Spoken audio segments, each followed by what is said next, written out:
About the Boston Celtics. The Boston Celtics are a weird basketball team. You know, that opening game at home against the Philadelphia 76ers where VJ Edgecombe basically has his coming out party. Everybody corrected me in the comment section. Third best rookie debut in NBA history. Look, it's the best NBA rookie debut in this century, okay? Like that's what I meant, right? So like and as far as the 2000s and the 2000s all the way dating back to 19 whatever's, VJ Edgecombe's performance was the best. Neither here nor there. That that first game of the season was so odd because it was like they were in control for a decent amount of time in that game through the first like 2.5 quarters, and it felt like things just kind of discombobulated themselves. They really lost themselves. The Boston Celtics are 0-3 through 3 games, with their most recent loss coming to the Detroit Pistons. And Jalon Brown had himself a real efficient 41 points. Peyton Pritchard, 21-10.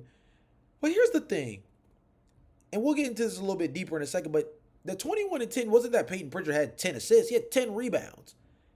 Peyton Pritchard, smallest guard in your starting line, smallest player in your starting lineup, maybe even started smallest player on your roster, led the team with 10 rebounds. Next closest was Neemias Queta and Jalon Brown, both had 6 apiece. The Detroit Pistons had 3 players score 20 or more points. Asor Thompson had 21 and 12. Jalen Duren had 24 and 18. Cade Cunningham, 25 points, 8 assists. Solid night. They also got 18 points and 8 rebounds from Tobias Harris. This Pistons team absolutely dog walked the Boston Celtics on the boards. So I did some digging. Guess what? The Boston Celtics are the 5th worst rebounding team in the league, behind the Brooklyn Nets, the Phoenix Suns, the Sacramento Kings, who, mind you, have been without Domantas Sabonis and or Domantas Sabonis has missed time, I guess you could say, and the Portland Trail Blazers.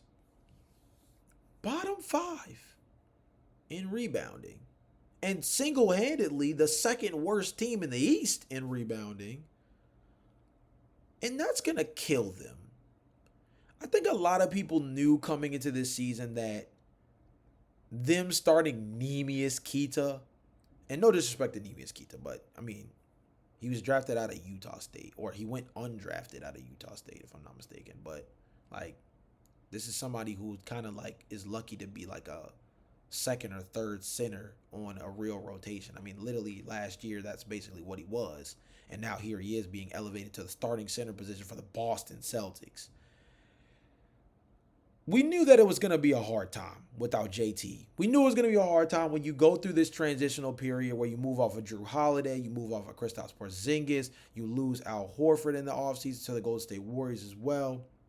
I mean, you lost essentially 4 of your premium pieces for that championship team in one offseason, and you don't necessarily replace it with equal value of any kind. Anthony Simons, I think, is a high value player at the point guard position, but he's definitely no comparable piece in relation to someone like Drew Holiday, even, right, who he was traded for.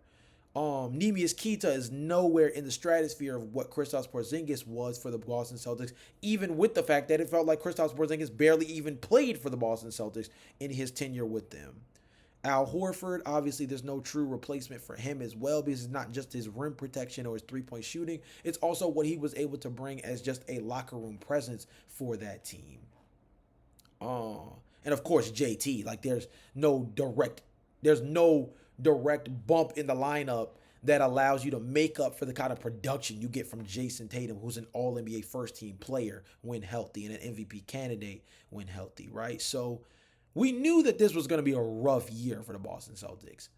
But the question we have to ask ourselves, and I'm sure Boston Celtics fans have mixed reviews on this, but I just watched Cam Boozer, excuse me, have a 20 and 20 game against Nate Ahmed, another top 5 freshman in the class of 2026 rookie class for potential, draft picks next year. I just watched him drop like 24 and 22.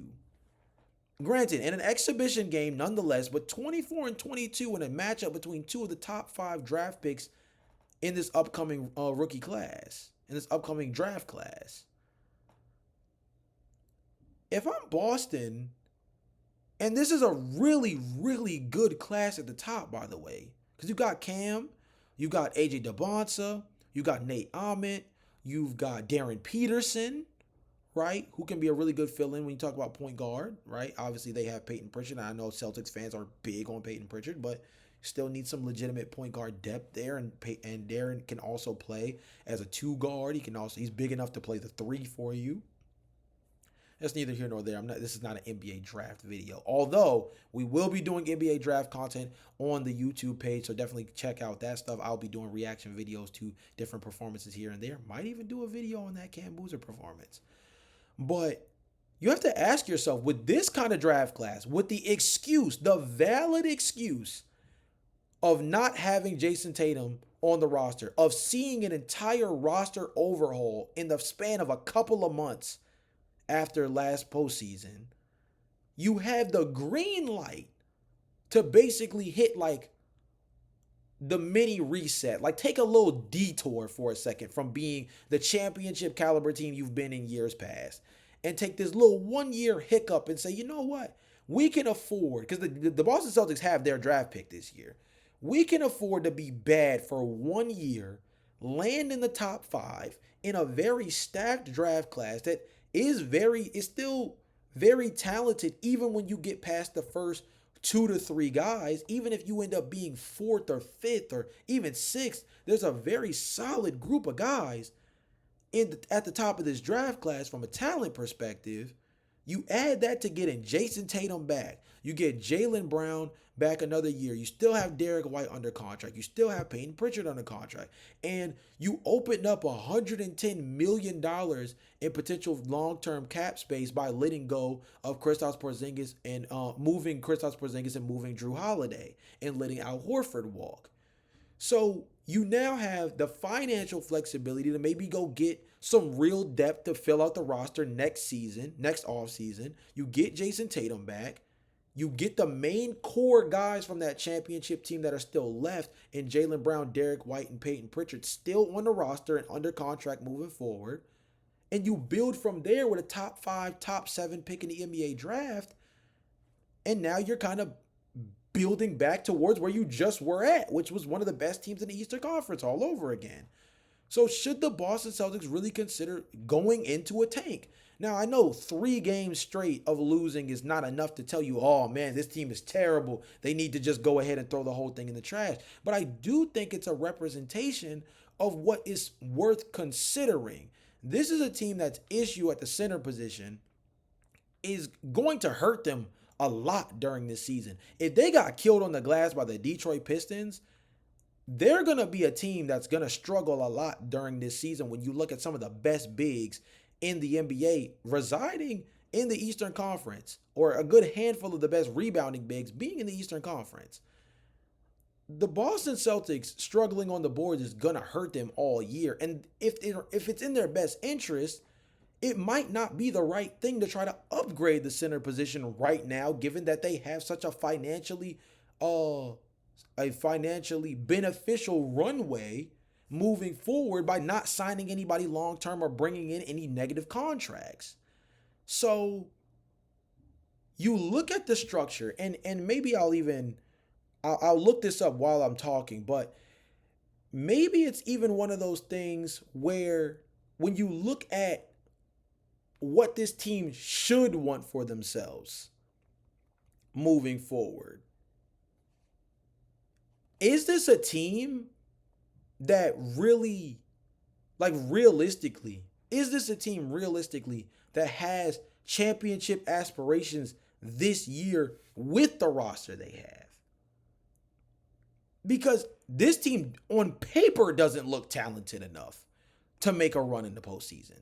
I don't even know if this team is talented enough to make a run in the postseason if they added Jason Tatum to this team.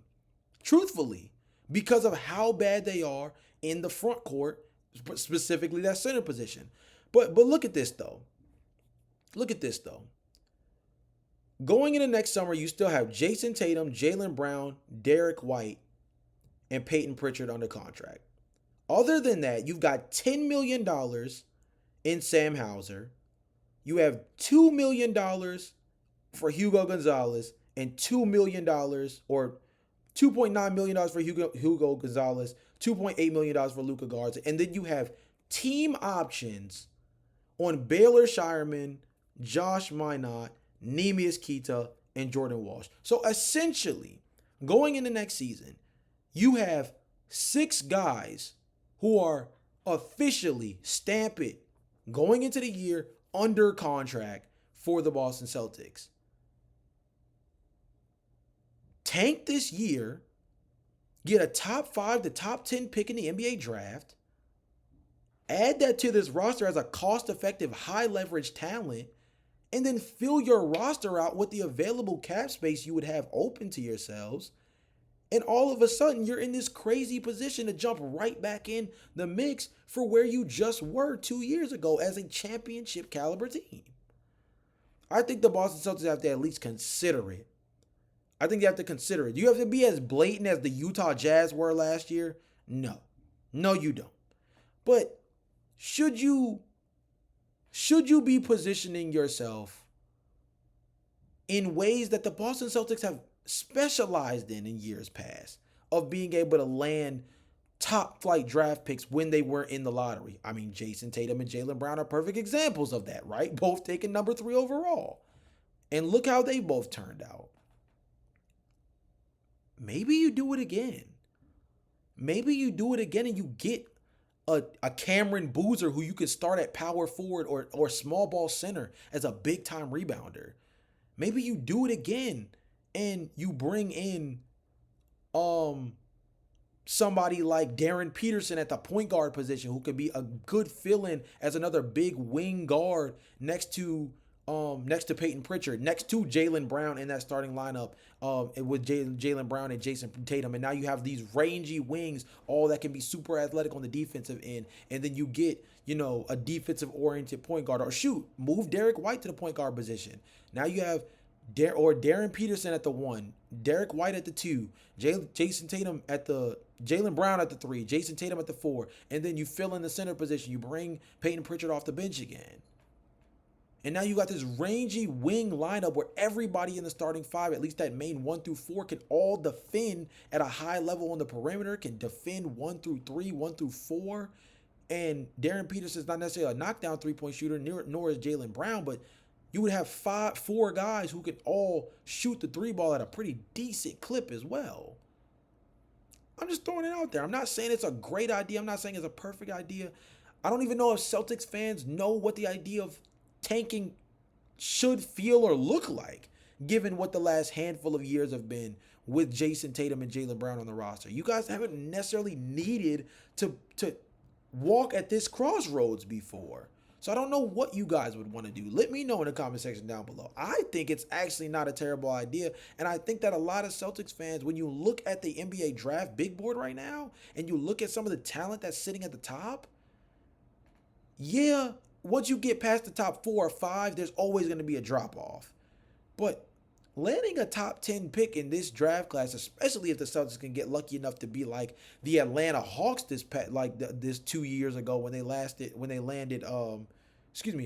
the Atlanta Hawks when they landed Zachary Ricochet 2 years ago, or even the Dallas Mavericks who landed Cooper Flag.